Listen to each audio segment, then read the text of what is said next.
Hello student, welcome to civil tech solution. Last time हम लोगों ने घर्षण के बारे में बात किया था कि घर्षण क्या होता है और घर्षण कैसे कार्य करता है, ठीक है ना।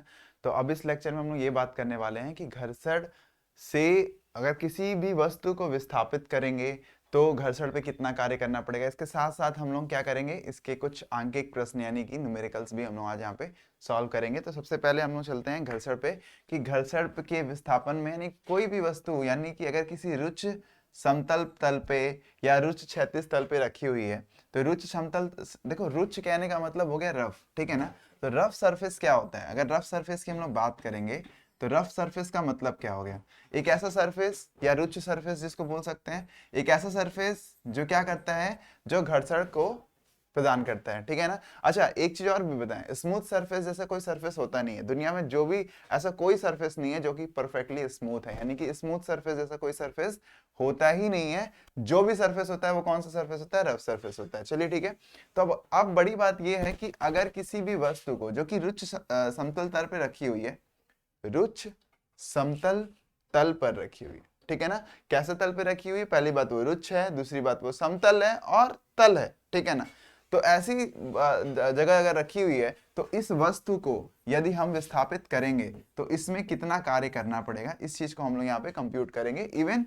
लेकिन यहाँ पर कोई भी एक्स्ट्रा हम लोग क्या कर रहे हैं कि त्वरण विस्थापित करेंगे, पता करेंगे कि, लेकिन हम लोग ये मान के चलेंगे कि इसमें कोई त्वरण नहीं है। चलिए ठीक है, इसको सबसे पहले हम लोग देखते हैं कि W बराबर क्या होगा। मान लीजिए F है, ये उतना ही F है, वो उतना ही F है जो इसको विस्थापित करना शुरू कर दे रहा है, ठीक है ना। और बस विस्थापित कर रहा है, इसके अंदर त्वरण नहीं उत्पन्न कर रहा है।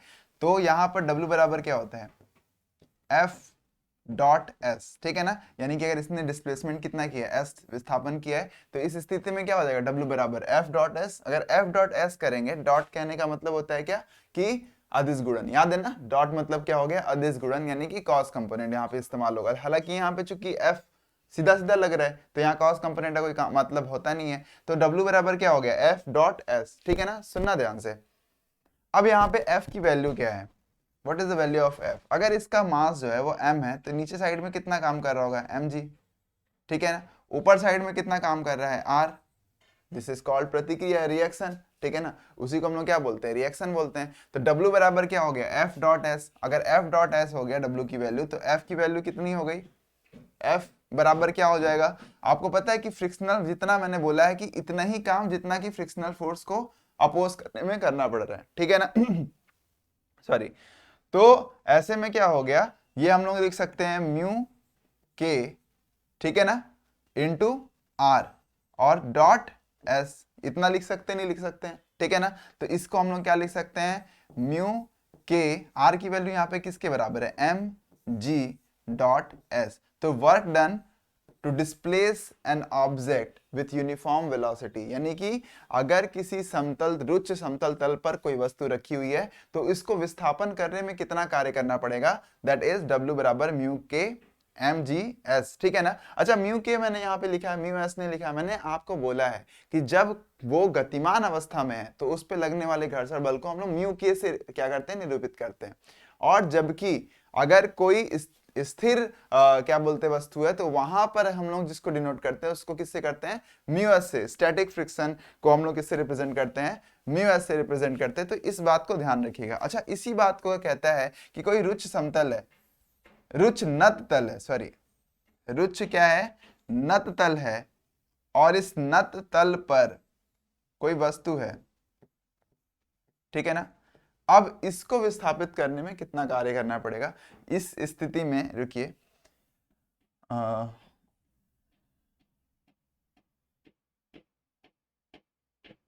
देखिए अगर हम लोग बात करेंगे कि किसी रुच्च समतल पर, ये नत तल है, उस पे किसी वस्तु को अगर हम लोग को विस्थापित करना है तो वहां पर कितना कार्य करना पड़ेगा। देखो, इस केस में भी तुम्हें करना सिर्फ इतना है, इसमें करना सिर्फ इतना है कि एक दो स्थिति है, या तो इसको ऊपर ले जाएंगे या तो फिर इसको नीचे ले जाएंगे, ठीक है ना। तो ऊपर ले जाएं, एक तो हो गया आपका mg जो कि नीचे काम करता है, ठीक है ना। mg से ये आपको याद होगा mg cos थीटा, ठीक है। अगर इस नत तल का जो कोण है वो थीटा है तो ये क्या हो जाएगा, mg cos थीटा, ठीक है ना। तो r क्या मिल जाएगा हम लोगों को, r बराबर mg cos थीटा ही मिल जाएगा, ठीक है। अच्छा, अब आपको पता है कि अगर आप ऊपर की तरफ ले जाएंगे, ठीक है ना, ऊपर की तरफ अगर वस्तु को लेके जाएंगे, इस तरफ खींच के लेके जाना चाहते हैं, ध्यान से सुनिएगा इस बात को, यहाँ पे दो चीजें हैं कि अगर इस तरफ लेके जाते हैं तो यहाँ पे कोफिशिएंट ऑफ फ्रिक्शन अगर म्यू के हम लोग मानते हैं, तो आपको पता है कि अच्छा डिस्प्लेसमेंट, कौन सा डिस्प्लेसमेंट हम लोग लेंगे, अच्छा डिस्प्लेसमेंट कौन सा लेंगे, ये वाला डिस्प्लेसमेंट ले रहे हैं, ठीक है, क्योंकि हम लोग इसी फोर्स को देख रहे हैं। तो इस ये डिस्प्लेसमेंट में कितना आपको बल लग रहा है, बल तो इसी दिशा में लगेगा। मैंने बोला है यहाँ पे कोई त्वरण नहीं है, यहाँ सिर्फ उतना ही फोर्स है जो कि क्या कर रहा है, एक्सीलरेट करने के लिए, मतलब उसको क्या बोलते हैं, विस्थापित करने के लिए आवश्यक है, ठीक है ना, मिनिमम रिक्वायर्ड फोर्स, ठीक है ना, minimum required force to displace, यानी कि अब यहाँ पे कितना हो जाएगा, देखो ये mg है, इधर क्या लगेगा mg साइन थीटा, ठीक है ना, इधर क्या लग गया mg साइन थीटा, ऊपर की तरफ तुमने क्या लगा रखा है f, अब इस f की वैल्यू क्या होगी, अच्छा इधर ही क्या लगेगा तुम, क्योंकि ऊपर डिस्प्लेसमेंट करना चाहते हो तो फ्रिक्शनल फोर्स भी इधर ही लगेगा, F लगा, तो अब यहाँ पे वर्क बराबर क्या हो जाएगा, वहां यहाँ पे वर्क बराबर क्या हो गया, F डॉट एस, ठीक है ना, F डॉट एस, तो यहां से क्या मिल गया हम लोगों को, F की वैल्यू, क्योंकि F की वैल्यू हम लोगों को किसके मिल रही है, mg sine theta plus F ना, frictional force, mg sine theta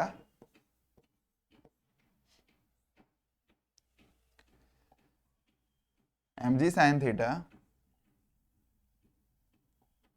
plus frictional force F, ठीक है ना, ये किसके बराबर है, F के बराबर है डॉट S, ठीक है ना। अगर इसको हम लोग और सॉल्व करेंगे तो हम लोग को क्या मिलेगा, अगर इसको हम लोग देखेंगे कि यहाँ पे लिखा हुआ W बराबर, एक हो गया F dot S mg sine theta plus F, ठीक है ना, प्लस F क्या, फ्रिक्शनल फोर्स भी काम कर रहा है इधर ही, mg साइन थीटा भी इधर ही काम कर रहा है, आपको इन दोनों के अगेंस्ट में क्या क्या करना पड़ेगा, काम करना पड़ेगा। तो अब यहाँ पे क्या मिल गया हम लोगों को, W बराबर mg sine theta plus F, और F की वैल्यू क्या हो जाएगी, आपको याद होगा F बराबर क्या होता है, mu k into are, F बराबर क्या हो जाएगा, म्यू के इंटू आर, तो हम यहाँ पे क्या लिख सकते हैं, this is equals to what, W is equals to mg sine theta plus mu k into R, ठीक है। अच्छा इसको और सॉल्व करेंगे तो हमें क्या मिलेगा, mg साइन थीटा और म्यू के और प्लस आर की वैल्यू क्या लिख दोगे, देखो आर की वैल्यू किसके बराबर है, mg cos थीटा के बराबर है, तो यहाँ पे क्या लिख दिया, आर की जगह पे, सॉरी आर क्यों लिखना है, फिर आर तो लिखना ही नहीं है, यहाँ क्या लिख दिया, mg cos थीटा, ठीक है ना। अच्छा इसको हम लोग अगर कर देंगे तो यहाँ क्या मिल जाएगा, mg हम लोग को कॉमन मिल जाएगा, ठीक है, अंदर क्या बचेगा, अंदर आपका जो बचेगा वो क्या हो रहा है, साइन थीटा प्लस म्यू के कॉस थीटा, और अच्छा डॉट एस तो हम लोगों ने लगाया नहीं है, डॉट एस आपका तीनों में हो गया, ठीक है। तो this is how we can find out the work done to displace an object from one point to another point, ठीक है, एक पॉइंट से दूसरे पॉइंट तक कितना वर्क डन करना पड़ेगा वो ये हो गया, ठीक है। चलिए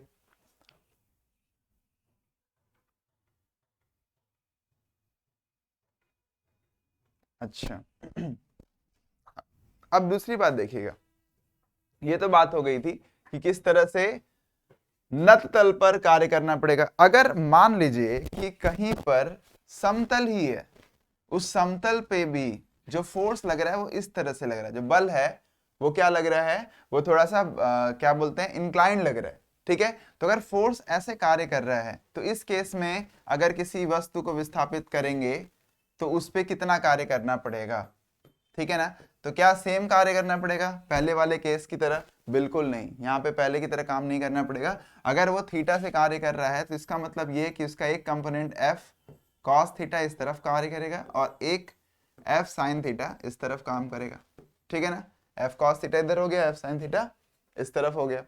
अच्छा अब हम इस चीज को ध्यान से और चीज देखेंगे तो mg किधर है, mg नीचे है, सिंपल सी बात है। रिएक्शन किधर मिलेगा हम लोगों को, रिएक्शन ऊपर मिलेगा R, ठीक है ना, रिएक्शन किधर मिला, वो R ऊपर मिला। अच्छा उसके साथ साथ हम लोग को और क्या देखना है, और कुछ है नहीं, फ्रिक्शन, अगर इसको हम लोग इस तरफ फोर्स लगा करके विस्थापित करने की कोशिश करेंगे, सॉरी फोर्स तो ऑलरेडी लगा रहे हैं उस तरफ से, तो इसको विस्थापित करने की कोशिश करेंगे तो फ्रिक्शनल फोर्स भी किधर लगेगा, इस तरफ ही लगेगा, फ्रिक्शनल फोर्स भी क्या लगेगा, F के इधर ही लगेगा, ठीक है।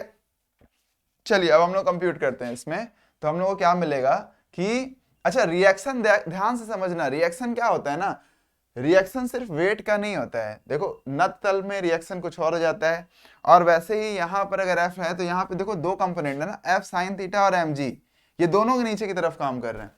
अगर ये दोनों नीचे की तरफ काम कर रहे हैं तो सिंपल सी बात है, यहाँ पे जो रिएक्शन होगा आर की वैल्यू, R should be equals to F sine theta plus M G, ठीक है ना, ये हो गया। अच्छा जो W बराबर हम लोग को मिलता है, W बराबर क्या होता है, एफ कॉस थीटा, ठीक है, डॉट एस। तो हम लोग को पहले क्या निकालना होगा, एफ की वैल्यू हम लोग को निकालना है म्यू के फॉर्म में, ताकि हम लोग म्यू समझ सके। तो यहां से देखो क्या हो जाएगा, एफ कॉस थीटा की वैल्यू क्या हो सकती है, एफ कॉस थीटा बराबर क्या होगा, तो एफ कॉस थीटा इधर लगा रहे हो, ठीक है ना, और फ्रिक्शनल फोर्स इधर लग रहा है, तो F cos theta must be equals to what, F के फ्रिक्शनल फोर्स के क्या होना चाहिए, बराबर होना चाहिए। तो एफ कॉस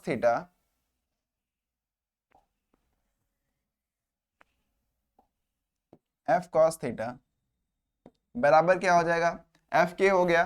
तो एफ के क्या हो गया, इसको हम लोग क्या लिख सकते हैं, फ्रिक्शनल फोर्स, और फ्रिक्शनल फोर्स बराबर क्या होता है, म्यू के इंटू आर, ठीक है ना। अब म्यू के है और इंटू आर की वैल्यू कितनी है, आर की वैल्यू तुम्हारी क्या है, F sine theta plus M G, हो गया ना ये, कि F sine theta plus M G. अब यहां पे क्या मिलेगा हम लोग को, इसको हम लोग लिख सकते हैं mu k F sine theta plus mu k into M G, ठीक है ना, यहां तक हो गया। इस तरह से हम लोग क्या निकाल लिए, एफ कॉस थीटा की वैल्यू निकाल लिए। बस अब हम लोग को करना बस इतना है कि इसी एफ कॉस थीटा की वैल्यू को इसमें पुट कर देना है, इस वाले इक्वेशन में पुट कर देना है, ठीक है ना। तो एफ कॉस थीटा की वैल्यू हम लोग को वहां से मिल जाएगी। हालांकि इसको और थोड़ा चाहो तो सॉल्व कर सकते हो। एफ है यहाँ पे, F cos theta is equals to mu k क्या हो गया, F sine theta plus mu k M G, या तो इसको ऐसे भी रख सकते थे, छोड़ दो, यहाँ पे इस वाली लाइन की कोई खास जरूरत नहीं है, ठीक है। हम लोग को ऑलरेडी मिला हुआ है F mu k F sine theta plus M G, तो बस यहाँ पुट कर दो वैल्यू, तो हम लोग को म्यू के की वैल्यू मिल ही चुकी है। तो यहाँ क्या लिख सकते हो, W is equals to mu k F sine theta plus M G dot S. अब देखो इस क्वेश्चन को तुम चाहो इसी चीज को और इलोबरेट करो, जितना चाहो उतना कर सकते हो, इसको साइन थीटा से टेन में भी कन्वर्ट कर सकते हो, ठीक है, टेन करके दोगे तो म्यू के भी फॉर्म में मिल जाएगा, क्योंकि थीटा से तो क्या मिल जाएगा, फिर म्यू के भी मिल सकता है। तो तुमको अब इसको और सॉल्व अगर करोगे तो तुम्हें और इसको क्या कर सकते हो, डिसॉल्व कर सकते हो, पर इतना मुझे लगता है कि सफिशिएंट है, इससे ज्यादा आपको सॉल्व करने की कोई खास जरूरत है नहीं, ठीक है ना। अच्छा अगला देखते हैं, कुछ क्वेश्चन हम लोग देखते हैं। तो ये हम लोगों ने क्या निकाल लिया है कि किसी वस्तु को विस्थापित करने में, जबकि एक रुक्ष समतल पर किसी वस्तु को विस्थापित करने में कितना कार्य करना पड़ता है, ठीक है ना। अच्छा चलिए देखते हैं दूसरा, अब क्वेश्चंस की बात करते हैं। तो क्वेश्चन है कि 3 किलोग्राम का एक गुटका है, ठीक है ना, 3 किलोग्राम का 3 kg का एक गुटका है, फर्श पर रखा है, स्थैतिज घर्षण गुणांक का मान कितना है, 0.4, म्यू के की वैल्यू कितनी है 0.4, और उसका मास कितना है, m की वैल्यू 3 kg। इसके साथ साथ बोल रहा है कि चित्रानुसार गुटके पे चित्र तो यहाँ दिया नहीं हुआ, लेकिन ठीक है, चित्रानुसार गुटके पे 3.0 न्यूटन का बल कार्य कर रहा है, ठीक है ना। तो 3.0 न्यूटन का बल अगर कार्य लगाया जा रहा है तो गुटके व फर्श के बीच में लगने वाले घर्षण बल की गणना करिए। बहुत आसान है, आपको लगता है कि डिफिकल्ट है, ठीक है ना। सबसे पहली चीज हम लोग यहाँ पे कुछ डिटेल्स लिख लेते हैं कि क्या क्या इसने डिटेल दे रखा है। पहला डिटेल दे रखा है कि m इज इक्वल्स टू कितना है 3 kg, ठीक है। अच्छा F बराबर क्या दे रखा है, F is equals to 3 newton, 3.0 newton. इसके साथ साथ म्यू के की वैल्यू क्या दे रखा है, म्यू सॉरी हाँ स्थैतिज है ना, म्यू एस बराबर क्या दे रखा है 0.4, ठीक है। अच्छा अब आपको बताना है कि गुटके व फर्श के बीच में लगने वाले घर्षण बल की गणना करिए, ठीक है ना। गुटके और घर्षण बल की आपको गणना करना है। तो देखो घर्षण बल का गणना करना है तो लगाए हुए बल का कोई मतलब है नहीं, ठीक है ना। घर्षण बल का अगर आपको गणना करना है तो लगाए वाले बल का यहाँ पे थोड़ा सा तुम्हें क्या कर दिया है, लूप होल दे दिया है कि आपको क्या क्या दिया हुआ था लास्ट टाइम, ध्यान से देखो, m बराबर 3 kg, f बराबर 3 और म्यू s बराबर 0.4। तो हम लोग यहाँ पे लिखते हैं m is equals to 3 kg और f बराबर क्या है 3 न्यूटन और म्यू एस बराबर क्या दे रखा है 0.4। बस अब इसको सॉल्व कर लेना है, इसमें कोई बहुत बड़ी बात नहीं है। देखो हम लोग अगर कोई भी गुटका रखा हुआ है जिसपे फोर्स कैसे भी लगे उससे फर्क नहीं पड़ता है, फर्क इससे पड़ता है कि उसका क्या है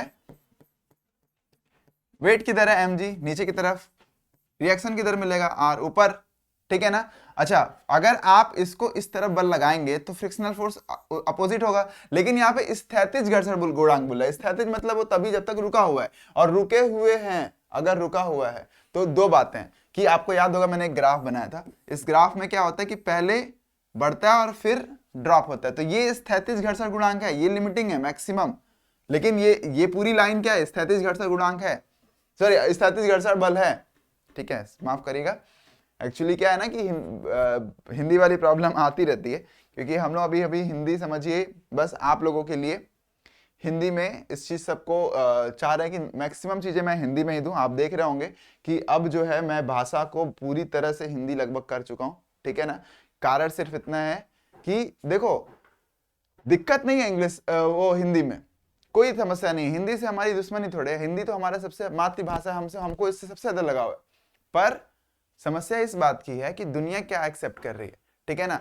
हम अपने ये हमारा प्रॉब्लम नहीं है, ये हमारे सिस्टम का प्रॉब्लम है, ठीक है। हम नहीं मानते कि हाँ भाई इंग्लिश बेहतर है या इंग्लिश में ही समझना चाहिए, बिल्कुल नहीं समझना चाहिए। जापानीज में पढ़ रहे हैं और वो बहुत आगे हैं, दे आर मतलब इवन बेस्ट, ठीक है ना। तो जापानीज में पढ़ रहे हैं, रशियन में पढ़ रहे हैं, हम इंग्लिश में पढ़ रहे हैं, तो ये हमारा सिस्टम ही है जो कि हमको इंग्लिश में पिस रहा है। तो इसका मतलब ये कि हमें इंग्लिश जानना पड़ेगा, ये हमारी क्या है मजबूरी है। तो हमें इंग्लिश में आपको डेवलप करना है, पर ये भी समस्या है, ये मैं जानता हूं कि फर्स्ट ईयर है, अभी आपने स्टार्टिंग में ही किया और अचानक से अगर आपके पास बहुत ज्यादा इंग्लिश का बर्डन आ जाएगा तो शायद आप उसको ग्रैप ना कर पाए, शायद आपको प्रॉब्लम हो। तो इसी वजह से कंप्लीटली हिंदी में ही बात किया जा रहा है, लेकिन इस बात को दिमाग में रख लीजिए कि आने वाले समय में आपको इंग्लिश में कन्वर्ट होना, और ये मेरी वजह से नहीं, ये सिस्टम की वजह से, ठीक है ना। मतलब ये हम आपको इम्पोज नहीं कर रहे हैं, ये हम कह रहे हैं कि अगर आप ये नहीं किए ना तो आप गायब हो जाएंगे, क्योंकि सिस्टम ही ऐसा बना हुआ है ना। आप फिर हर जगह परेशान होंगे, ठीक है ना, आपको लगेगा कि हमने क्या कर लिया। तो एक छोटी सी चीज आपको पूरी तरह से बदल देगी। तो इसलिए मैं कहूंगा कि अपने आप को इंग्लिश में भी करते रहिए। हालांकि मैं आप देख रहे होंगे कि पूरी तरह से हिंदी में अपने आप को इवॉल्व कर लिया, हालांकि उससे दिक्कतें आती हैं, लेकिन फिर भी मैंने कर लिया है। बाय द वे यहाँ पे आके समझते हैं इस चीज को। तो आर अब हम लोग को निकालना है फ्रिक्शनल फोर्स, तो एफ बराबर क्या होता है म्यू, ठीक है ना, म्यू एस इंटू आर, ठीक है ना। अच्छा अगर फोर्स लग रहा है F is equal to 3 newton, ठीक है, अगर फोर्स लग रहा है 3 न्यूटन उसी के सरफेस पे, तो हम लोग को देखना है इससे क्या इससे अधिक है, इससे अधिक है तो स्थैतिज गुणांक तो होगा ही नहीं, तब तो लिमिटिंग हो गया। तो अब क्या हो जाएगा, म्यू की वैल्यू क्या है 0.4, ठीक है, आर की वैल्यू क्या होती है m इंटू जी, ये पता ही है, तो m की वैल्यू क्या है 3, g की वैल्यू कितनी है 30, ठीक है। तो यहाँ पे हम लोग को क्या मिल गया 0.4 इंटू 30, तो ये कितना आ जाएगा आपका, मल्टीप्लाई करिए जरा, तो कितना आ जाएगा 0.4 को आप क्या लिख सकते हैं 25 करिए इसको, तो ये हमको लगता है 4 12, ये आ गया आपका 12, ठीक है ना, 10 ठीक 12 हो गया। तो 12 न्यूटन आपका आ रहा है क्या स्थैतिज घर्षण गुणांक, लेकिन समस्या ये है कि 12 मैक्सिमम वैल्यू है, 12 इज द मैक्सिमम वैल्यू। इसने पूछा है कि स्थैतिज घर्षण गुणांक कितना लगेगा। तो देखो ये जितना बल लगाओगे, तुमको स्टार्टिंग में मैंने बताया था जितना बल लगेगा उतना ही स्थैतिज घर्षण बल लगेगा। तो स्टार्टिंग में 1 पे थे तो घर्षण बल भी 1 था, 2 पे थे तो 2 था, 3 पे थे तो 3 था, 4 पे गए तो 4 ही है।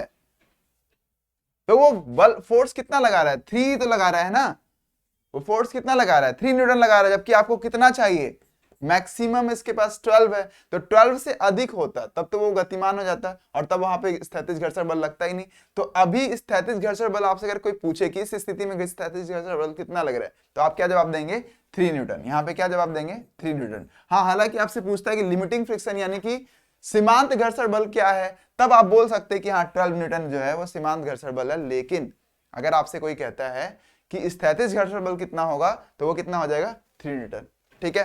चलिए अगला क्वेश्चन देखते हैं। बोल रहा है 50 ग्राम द्रव्यमान का धातु एक बक्सा 15 डिग्री कोण के नत तल पर रखा हुआ है। चलिए इसको हम लोग यहीं पे सॉल्व करते हैं। तो क्या क्या इसमें आपको कंटेंट मिल रहा है? पहली बात, m बराबर क्या मिल गया? m is equal to 50 gram. m is equal to क्या मिल गया? 50 ग्राम। एक बक्सा है जो थीटा बराबर दे रखा है 15 डिग्री है। अब उसके बाद बोल रहा है कोण वाले नत तल पर रखा हुआ है और बिना किसी त्वरण के, यानी कोई भी त्वरण नहीं है, तो इसका मतलब कोई बल भी नहीं लगाया जा रहा है। अगर कोई बल नहीं है तो नीचे की ओर फिसलता है, तो बिना किसी त्वरण के, बिना किसी बल के वो नीचे की तरफ फिसल रहा है, यानी फ्रिक्शनल फोर्स बराबर आपका क्या हो जाएगा? जो भी आपका वैल्यू है नत तल पे वो उसके बराबर हो जाएगा। तो क्या हो गया कि फ्रिक्शनल फोर्स बोल रहा है कि उसको कैंसिल आउट कर दे रहा है। जब कोण 15 डिग्री से बढ़ा दिया जाए तो 15 डिग्री से 30 डिग्री बढ़ा दिया जाए। कितना? 15 डिग्री से 30 डिग्री बढ़ा दिया जाए। यहाँ कुछ डेटा की हम लोग को जरूरत है, ठीक है ना? तो वो डेटा अभी हम लोग देख लेंगे। तो ये अगर बढ़ा दिए तो क्या होगा? तो त्वरण ज्ञात कीजिए। तो देखो इस स्थिति में हम लोग कह सकते हैं, क्वेश्चन ऐसे पूछ रहा है कि मान लो ये तुम्हारा तल है, ठीक है? इस पे क्या रखा हुआ है? कोई ऑब्जेक्ट रखा हुआ है। ये नत तल है जिसपे इसका एंगल 15 डिग्री है। कितना है? 15 डिग्री। पहला वाला केस है। अब 15 डिग्री है और इसका जो है द्रव्यमान किधर होगा? m g इधर होगा, ठीक है ना? इधर क्या हो गया? थीटा ये है अगर, तो ये कितना हो गया? mg cos theta. और ऊपर की तरफ क्या हो जाएगा? r हो जाएगा, ठीक है ना? ऊपर की तरफ क्या हो गया? r हो गया। अच्छा, अब इस केस में आपको देखना क्या है कि इस पे कितना, इस तरफ कितना बल लगेगा? mg sin theta. और इस तरफ क्या लग रहा है? घर्षण बल F, जो भी F के लग रहा है, काइनेटिक फ्रिक्शन ही लग रहा है, ठीक है ना? तो ऐसी स्थिति में आप जरा सबको कैंसिल आउट करेंगे तो आपको क्या दिखाई देगा? F के बराबर क्या मिल रहा है हमको? mg sin थीटा मिल रहा है ना? और F के बराबर क्या होता है? म्यू k इंटू आर बराबर क्या मिल गया? mg sin थीटा, ठीक है ना? तो म्यू के और आर की वैल्यू कितनी है? mg cos theta is equals to क्या मिल गया? mg sin थीटा, ठीक है? यहां से क्या मिल गया हम लोगों को? m से m, mg से mg क्या हो गया? कैंसिल आउट हो गया, ठीक है ना? तो म्यू के बराबर हम लोग को यहाँ पे क्या मिल जाएगा? tan थीटा के बराबर। हालांकि वो पहले भी लिख सकते थे डायरेक्टली। तो tan थीटा की वैल्यू क्या होती है? tan 15 degree. अब tan 15 डिग्री की वैल्यू होती है, याद देखो ये दिया होगा, this value should be given. आप पे क्वेश्चन में ये वैल्यू दिया होगा कि tan 15 बराबर 0.2678, ठीक है ना? ये वैल्यू आपको दी होगी, तो इसके लिए आपको परेशान नहीं होना है। तो tan 15 की वैल्यू कितनी आ गई? 0.2678। ये आपका मिल गया म्यू के की वैल्यू। किसकी मिल गई हम लोग को? म्यू के की वैल्यू मिल गई। अब हम लोग क्या करेंगे? अब दूसरा कंडीशन है, हम लोग को यहां से मिलना ही क्या था? हम लोग को यहां से सिर्फ एक ही चीज चाहिए थी, ये म्यू के की वैल्यू। अब फिर से बोल रहा है कि अगर उसी को हमने क्या कर दिया, अब 15 डिग्री से बढ़ा करके 30 डिग्री कर दिया। 15 डिग्री से बढ़ा करके कितना कर दिया? 30 डिग्री कर दिया। अब इस केस में आपको त्वरण बताना है, तो आप खुद सोचिए, जगह 15 डिग्री से 30 डिग्री कर दिया है, ये आपका क्या है? मास है, ठीक है? ये कितना हो गया? mg। ये क्या हो गया? mg cos theta. ये क्या हो गया? mg sin थीटा, ठीक है? इधर कितना लग रहा है? Frictional force Fs।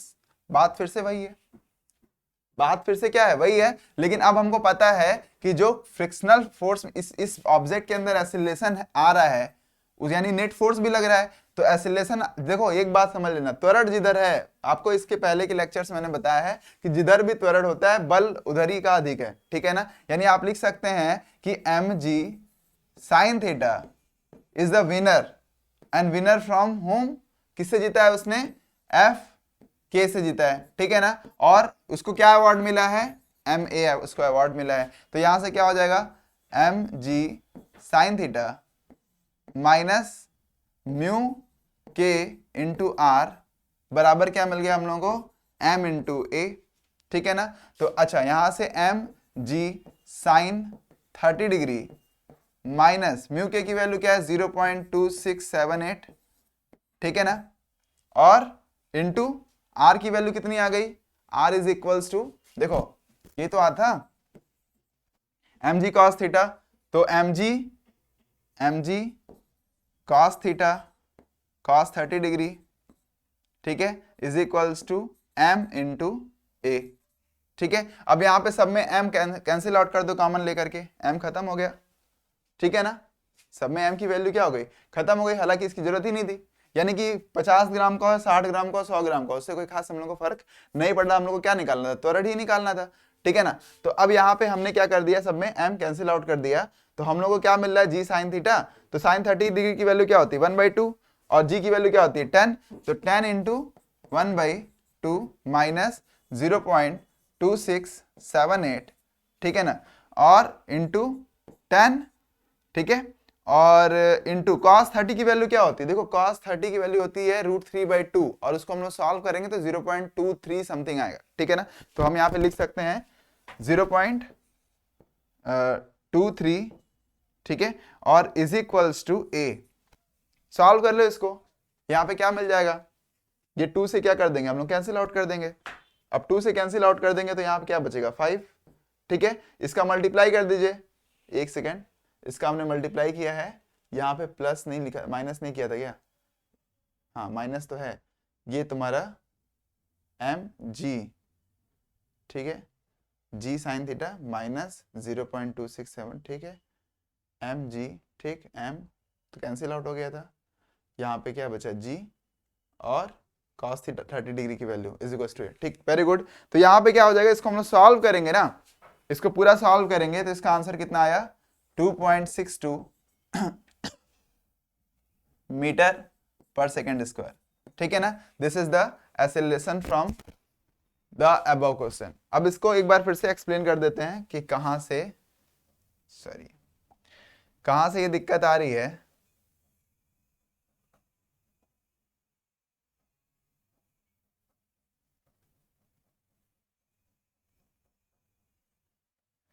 देखो,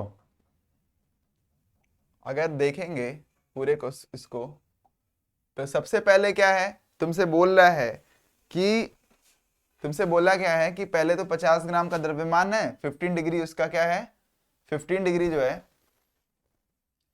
इसका 15 डिग्री क्या है, देखो इसको मैं आपको दिखा देता हूं कि पहले बोल रहा है 50 ग्राम का द्रव्यमान धातु का एक बक्सा है, 15 डिग्री वाले कोण पर नत्तल पर रखा है और बिना किसी त्वरण के नीचे की ओर फिसलता है। जब कोण 15 डिग्री से 30 डिग्री, यहाँ पे मैंने क्वेश्चन में मिस हो गया है, बढ़ा दिया है, तो त्वरण ज्ञात करिए। ठीक है ना, इस केस में आपको त्वरण ज्ञात करना है, तो आप देखिए क्या करेंगे, सबसे पहला काम आप क्या कर रहे हैं कि देखो,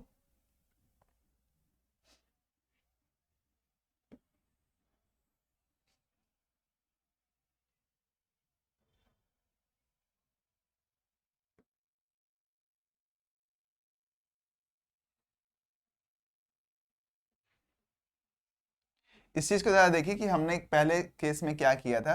पहले केस में हमने यहां पर, मैं आपको दिखा दूं कि आपने क्या किया था कि सब कुछ वैल्यू रख दियो तुम, ठीक है ना, सारी वैल्यूज रख दिए हो, बस तुमने क्या करना है, tan थीटा की वैल्यू दे रखा है, ये रुको मैं इसको बढ़ा देता हूं। ठीक है, तो अब देखो जरा, यहां पे हमने क्या किया है, पहले सारी वैल्यूज रख दिया है, और यहाँ पे fs की वैल्यू निकाल लिया कि ये क्या होगा इसका वैल्यू। ठीक है, सारी वैल्यू निकाल करके हम लोग का मेन काम क्या करता है, म्यू के निकाल लेना। तो हम लोगों ने यहाँ पे क्या निकाल लिया, म्यू के की वैल्यू निकाल लिया 0.26। कैसे निकाला, ये सीधे सीधे कर सकते थे कि बोल रहा है कि एग्जैक्टली फिसलन हो रहा है, तो आपको याद होगा एंगल ऑफ रिपोज, ठीक है ना, तो वो एंगल ऑफ रिपोज से कितना आ गया आपका, 10-15 डिग्री से 0.2678। ठीक है, तो इस तरह से आप क्या कर सकते हैं, इसकी वैल्यू निकाल सकते हैं यहाँ पर। अब उसके बाद आपने क्या कर दिया है, उसके बाद आपने कुछ ऐसा स्पेशल कार्य नहीं किया है, यहाँ पे आपने करना क्या है, म्यू के निकालने के बाद से, हाँ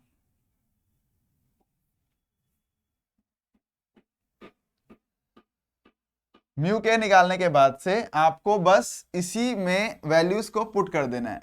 म्यू के निकालने के बाद से आपको वैल्यूज क्या कर देनी है, पुट कर देनी है कि किस तरह से ये जो भी वैल्यूज है वो मैंने क्या कर दिया, म्यू के में पुट करके वैल्यू निकाल लिया एक्सीलरेशन का, क्योंकि आपको पता है कि अब यहाँ पे जो भी जीतेगा, जो अवॉर्डेड फोर्स होगा, वही क्या निकाल लेगा, एक्सीलरेशन निकाल लेगा। आज के लिए इतने रखते हैं, लेक्चर काफी बड़ा हो गया है। Have a nice day everyone, bye.